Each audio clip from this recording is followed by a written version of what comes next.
What's up mga katakam? Panibagong araw, panibagong vlog na naman. So for this vlog is magluluto tayo ng ulam. Yan, para tayo makatipid naman. So magluluto ako ng tortang corned beef. So let's go guys, let's do this. Kasi nagkikrave ang buntis doon sa tortang corned beef. Yan, gusto ko na naman siya. Gusto ko siya ulamin. So nagkikrave ako. So magluluto tayo. Let's go! Guys, bumili na nga ako ng 2 eggs and then kukuha tayo dito sa aking rep. Say rep! Ayan ang aking rep guys, sa aking stockan. So, may stock. Guys, may stock tayo dito ng mga delata. Yan. May isa pa tayong corned beef. CDO. Yan. Ito ang gagawin natin. And then yung 2 eggs na binil ko sa tindahan kasi wala akong stock. Yan, kukunti na lang stock namin. So, pagka nakabenta kami is mamimili na ulit ako. And then kunin natin tong aking 2 eggs. Let's go. Guys, at niready ko na ang aking mga gamitin ako. Masyado pala mataas, hindi nyo makikita. So, baba natin. So, kaharang to aking gasol.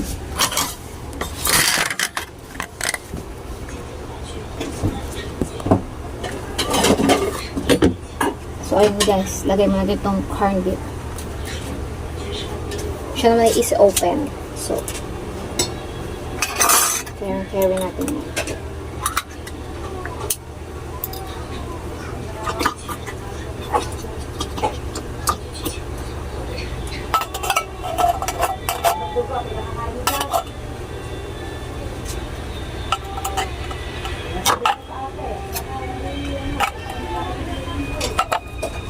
And then, lagay na natin itong 2 eggs. Yan. Ayun guys, para kita mo siya.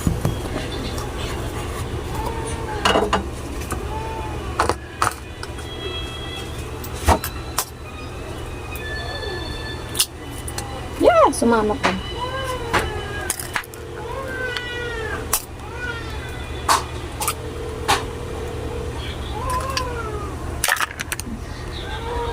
Ayun guys, sasali na natin yun. Shake lang. Hindi ko na siya titimplahan kasi maalat na yung CDO.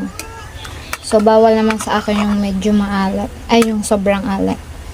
So, okay na sa amin yung ganitong lasa niya. Hindi ko na siya tinitimplahan guys pag nagluluto ako. Ganyan lang siya.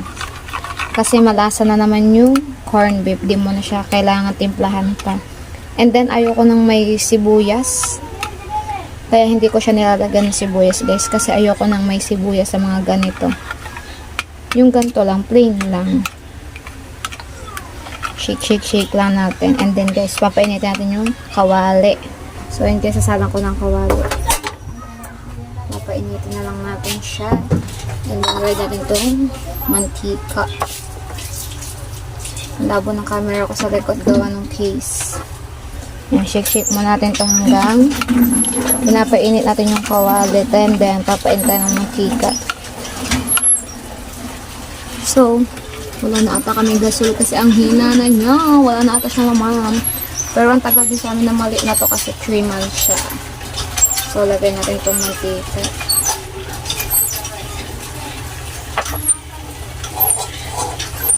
So, guys, habang wini-wait natin itong mantika. Painitin muna natin siya. Tinanggal ko muna ang case. Yan. So, medyo mainit na ba siya? Dot-dot ko kaya ang kamay ko para malaman ko kung mainit na. Say! Idot-dot yung kamay.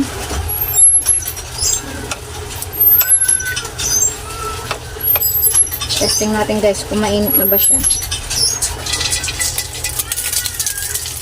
So, ayan, pwede na guys. Oh my god, nagkatalsika. So, ayan guys, mahina na siya. Ay, mahina na siya. Mainit na siya and then hininaan ko lang ng apoy. Kasi para hindi agad siya masunog. So, maglalagay na tayo guys. Ayan, nagkatalsika na po.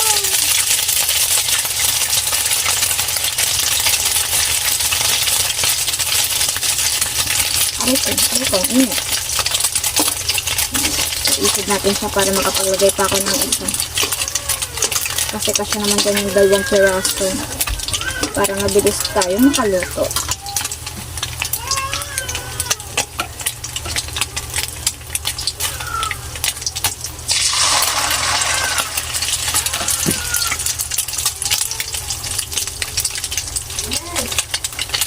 So, may naiyak na baby sa kapitbahay namin. So, mamaya, lagyan ko lang ito ng background music.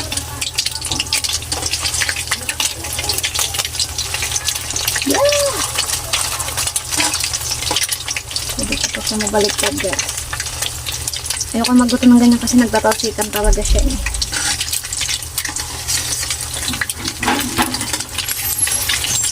Tapos ayaw pa niya bumaliktad. Ano ba naman yan? Yan. Ganyan ang color niya. Color brown. Masarap yan, guys. That's my favorite. Tortang corned beef. It's so very nice.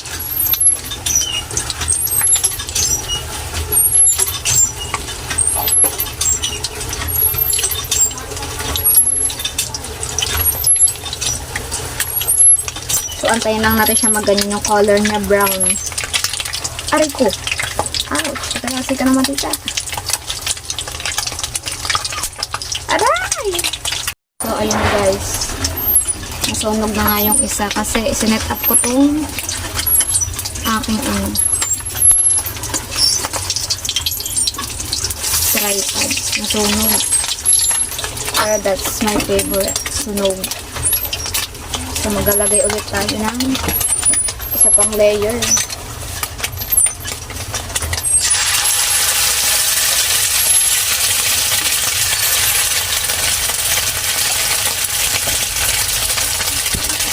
Oh my God.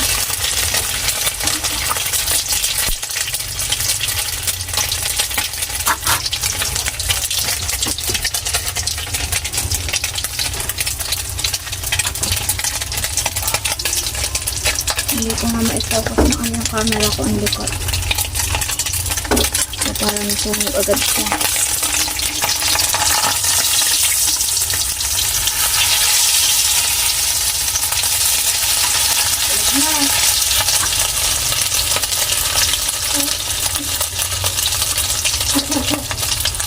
Naglagay na ulit tayo.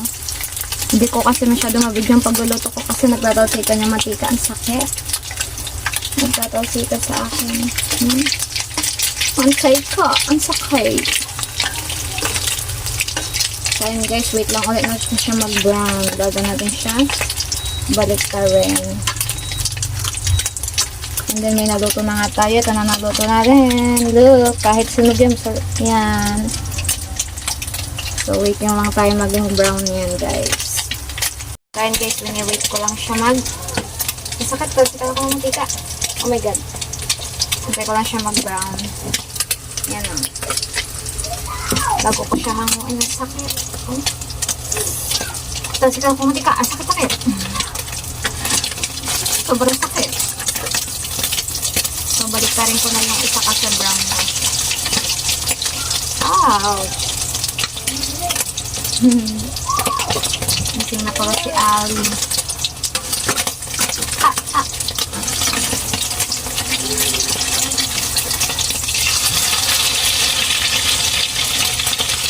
Ayan guys, pakataksin na baliktad ko na siya.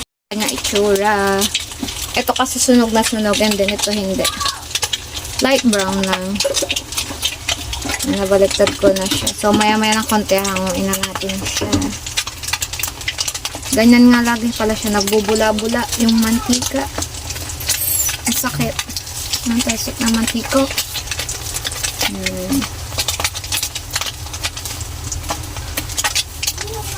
So, tingnan natin kung pwede na siya. So, it's okay na. Look. Ang ganda. Perfect.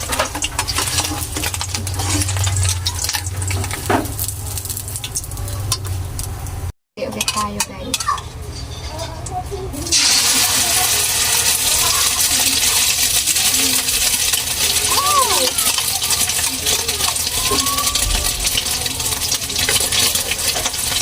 Aray ko. Gagawin talaga siya.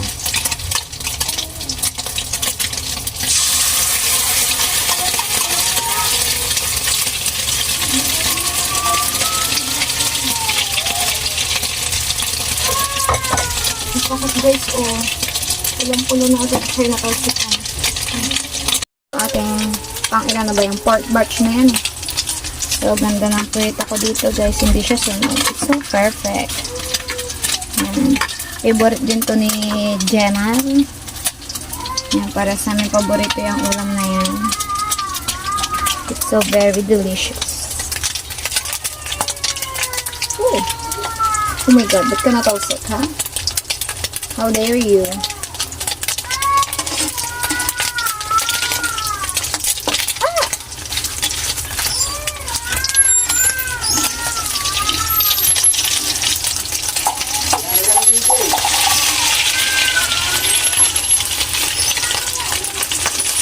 Aray ko.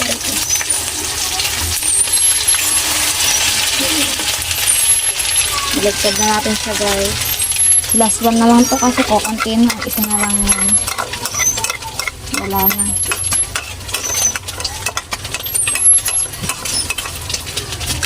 Last na salang na lang yan. Ito lang na sa aming magandang 11. So guys, baka pwede na natin siya hangin kasi pangit na naman yun, baka masunog na naman. So, isasalang ko lang yung last. Wait lang guys. So, ayan guys, isasalang ko na yung last. Siya yung pinakamalaki. Kaso puro itlog lang siya. Wala naman masyadong laman ng harndi. Pasok! Ali! Ayan, ang ating mga naluto. And then, ang dami din natin naluto guys. Ilang pieces din ba siya? 8, bali 9. 9 pieces din. Ayan, bali 9 pieces din siya. Ito, baka nasunog. Aray. Aray ko.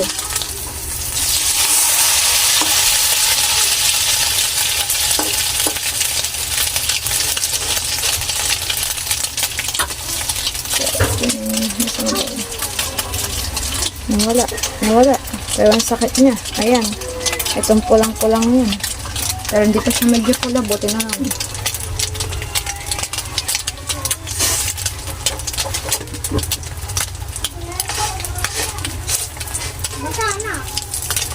So, pwede na ito guys.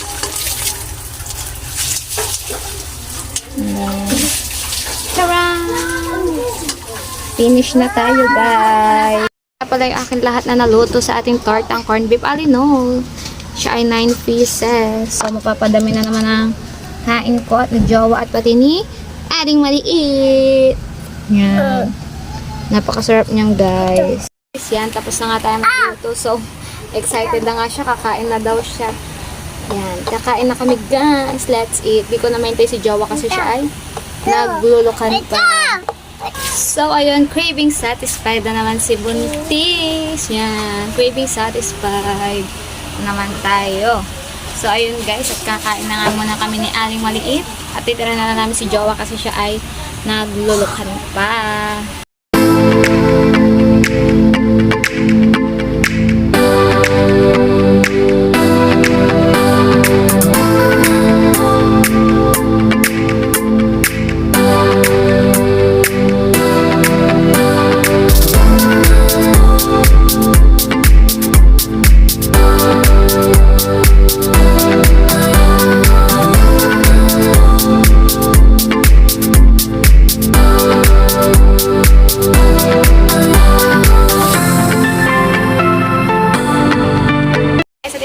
Din po pala tinatapos ang aking vlog for today. So, ayan. Thank you po sa lahat po ng mga sumusuport at patuloy na nanonood ang aking mga vlog. Yan.